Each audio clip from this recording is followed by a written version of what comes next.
Nós vamos continuar abordando o assunto. Aqui no estúdio está o presidente da Associação Piauiense de Amantes de Som Automotivo, o Rinaldo Gomes. Boa tarde, Rinaldo. Boa tarde a todos.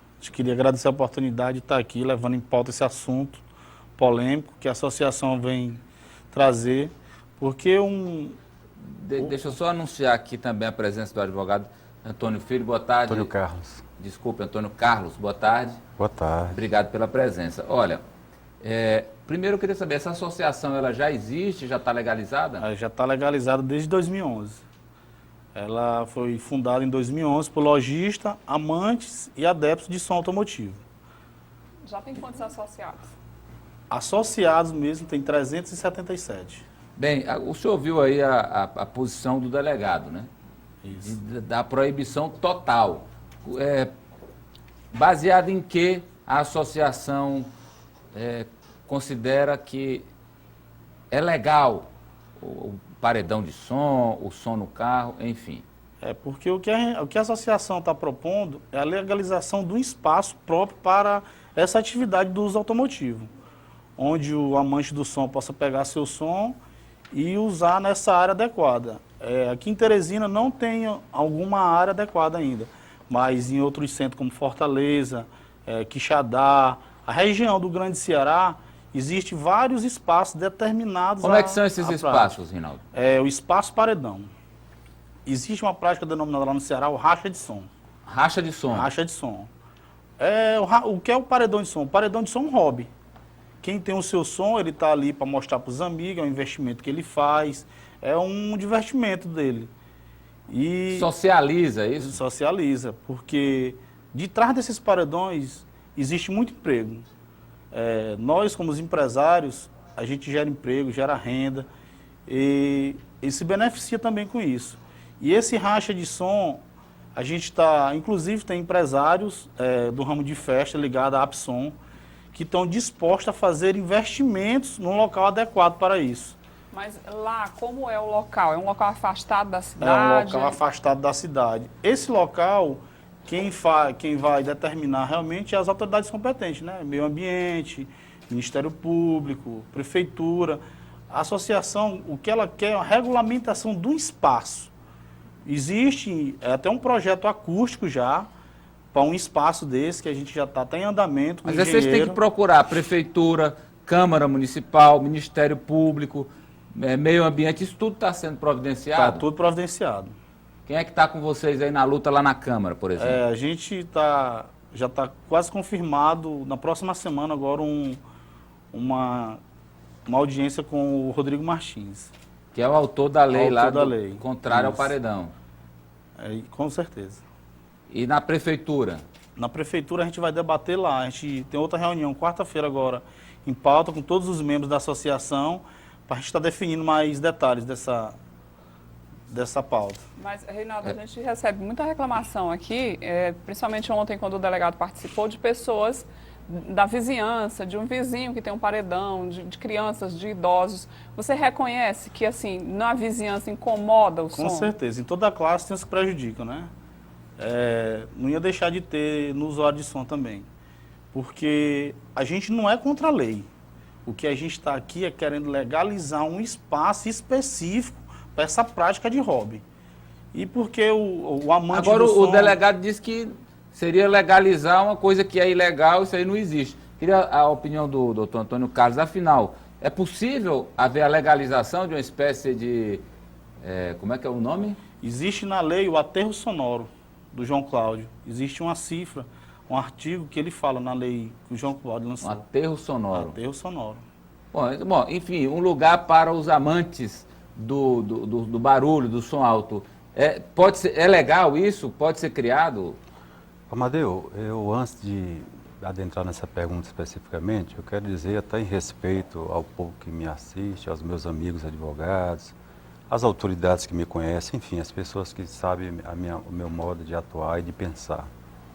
Eu vim para cá atendendo solicitamente um convite da produção e me foi dito que seria para trocar alguma impressão acerca desse tema, mas tendo do outro lado um colega advogado, né? Eu acho que seria, acho que de certa forma infringe o princípio da paridade de armas. Ainda assim, estou aqui. Pois é, porque havia a confirmação da associação que viria, mas eles entenderam que o Rinaldo, que é presidente, representaria melhor, enfim, faria melhor a defesa dos interesses da associação. Tá certo. Então, assim, eu acho que sobre esse tema, falarei até como cidadão, até porque ao cidadão não é conferido o direito de ignorar a lei. Eu acho que esse debate tem dois viés muito importantes, dois aspectos. Primeiro, que foi veiculado ali na entrevista que acabei de ver, diz respeito aos paredões, e eu vi o depoimento do senhor, vi o acordo que foi celebrado lá na delegacia, em que não tinha sossego, em que ele disse que não dorme, dói a cabeça. Você imagina o vexame, as dificuldades, a situação em que um senhor desta idade fica submetido a esse constrangimento sem a sua anuência. Isso, no meu modo de pensar, infringe não só as leis, mas infringe principalmente o princípio da sensatez, a qual todo cidadão digno deve ter em mente e procurar ser um exemplo na sociedade. Tá, e um local específico para essa prática? Bom, seria viável, seria legal? Aí é outro aspecto que ele está levantando aqui, enquanto presidente de uma entidade que está nascendo. Eu acho que eu não queria ultrapassar competências. Eu acho que essa associação, as associações de um modo geral, bem como as fundações, são fiscalizadas pelo Ministério Público, através do Ministério Público das fundações. Acho que ele tem, eu já me disse aqui, que a associação dispõe de advogado para cuidar desses assuntos e eu prefiro que ele consulte a sua assessoria jurídica para fazer essa tramitação por todos os órgãos competentes. Em princípio, talvez cabe a mim como cidadão emitir um parecer, ainda que breve, no sentido de que a Constituição Federal assegura o direito ao lazer e assegura tudo isso, desde que esse direito não prejudique ou não atente contra o direito das maiorias. Ele falou aqui de Fortaleza, preciso ver Isso se... já existe em Quixadá, em Fortaleza, em Quixadá, em várias cidades do Ceará. Resta saber como é que isso foi consolidado nessas unidades, nesses municípios brasileiros, e de que forma o Ministério Público se pronunciou acerca desses espaços. Mesmo sem saber, adiantaria dizer o seguinte: bom, se é um espaço previamente edificado, através da concessão do poder público, com aquele fim específico e que não vá prejudicar a maioria da população, em princípio eu não vejo nenhuma vedação. Ontem até o delegado Evaldo Farias, ele sugeriu o seguinte, que a associação juntasse os membros, construísse um galpão gigantesco, isolasse acusticamente e podia fazer o barulho que quisesse lá dentro. A ideia é essa? É possível ser assim? A ideia da associação é essa. Mas, Amadeu, tudo isso gera um custo. Tudo isso tem uma despesa a ser gasta. A gente não quer fazer um investimento desse, inclusive tem empresários ligados a gente com recursos destinados a fazer esse investimento, a gastar, a investir, porque o negócio um grande galpão como se fosse uma boate, com um projeto com acústico. Tratamento acústico. Isso. Mas a gente não quer fazer esse investimento, não quer formalizar nada antes de uma legalização para esse espaço. Aí vai feito um investimento desse, aí depois o delegado chega lá querendo prender o som, marginalizando o usuário de som como ele está fazendo. E aqui a gente paga impostos, a gente gera emprego, gera renda, gera tudo. E o que a gente quer é a legalização do espaço, porque a associação... O senhor disse que vocês estão se sentindo marginalizados? Estamos se sentindo marginalizados.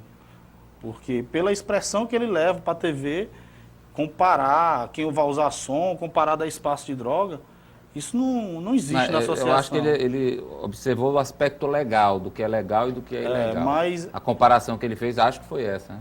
É isso que a associação até ela está disponibilizando, a gente está querendo fazer uma cartilha. O que é essa cartilha? Ela está instruindo... O que pode e o que não pode. Quando o amante do som sair de uma loja de som, ele já vai ser instruído pela associação ao local aonde usar aquele som. Qual é a média de preço desses sons? Existe som avaliado em 10, existe som que a gente já montou até em 150 mil. Olha, o Clóvis da Matinha disse que próximo ao iate, os donos de paredões de som ligam na maior altura e os vizinhos não aguentam mais.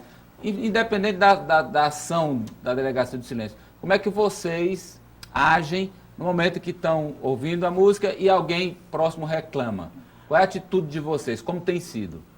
A atitude é assim, porque existem alguns lugares onde o pessoal estava escutando o som, né? Mas vai de cada casa, né? Todo mundo que tem o seu som, que ele vai usar, fazer uma baderna no meio da rua. Existe, por isso que o nome é Amantes do Som. Existe aquele que tem o seu som para levar para um sítio, expor para um amigo, para estar mostrando o hobby dele para amigos. Tenho aqui duas opiniões, uma de cada lado, passarei as duas. O Ronaldo, os paredões têm sim que ser legalizados, é preciso encontrar um lugar próprio para eles funcionarem. Já o Antônio diz assim, por que o senhor tem coragem de ir na TV defender uma ilegalidade, um espaço para perturbar o sossego alheio? Eu acho que se fosse uma ilegalidade, o som ele deveria ser proibido lá na fonte onde era feito. Porque a gente gera emprego, a gente gera renda, a gente paga impostos, paga tudo. Agora, é ilegal o uso inapropriado daquele som. Aí isso sim. Aquele que usar de forma inapropriada, ele tem que ser punido, ele tem que ser preso. A delegacia de silêncio está aí, a lei está sempre para ser cumprida. Tá certo. Mas o que a gente está aqui, a gente não é contra a lei de silêncio. O que a gente está viabilizando é a legalização para a prática desse hobby do som automotivo. Tá certo. Pois não, Antônio Carlos? Não, eu só queria fazer a seguinte observação. Eu creio que o cerne da questão no âmbito do interesse público e no âmbito em que foi colocado pelo delegado, eu acho que diz respeito, assim, mais o interesse geral, que é o grande anseio. Eu vejo muitas queixas dessa natureza, muitas pessoas se queixando desse desconforto. É que é muito frequente, de fato, esse desrespeito. E contra fatos no argumento. A gente vê verdadeiros paredões desses daí, perturbando em residência, em condomínio. E a lei, e aí sim eu vou adentrar um pouco nesse aspecto legal, é muito clara. A própria lei chamada Lei João Paulo Moreno, João Cláudio Moreno, ela fala, delimita o espaço de 7 horas da manhã às 21 horas e diz mais, para interesses comerciais, panfletagem, alguma divulgação de evento e, excepcionalmente, para micarinas, eventos desta natureza. Então, eu acho que esse espaço, nesse momento, é muito importante salientar para a população pública. Eu tenho a impressão que o viés que está se questionando aqui, mais assim, se colocando para a opinião pública, é a importância da educação. É a importância de saber conviver, do equilíbrio, de uma convivência cidadã, que independe de uma lei. De uma lei positivada pelo Estado. Bom senso. É aplicada aí a lei, geralmente a polícia aplica a lei do silêncio, a lei dos crimes ambientais, contravenções penais, que não é nenhuma, assim, são novidades a forma que estão sendo aplicadas. Mas assim, eu me lembro que antes mesmo da lei do silêncio, há muito tempo que esse problema vigora na cidade, né? Tá ok, eu quero agradecer pela presença, agradecer a você também, Reinaldo, pela presença aqui com a gente. Esse tema, claro, não se esgota, vamos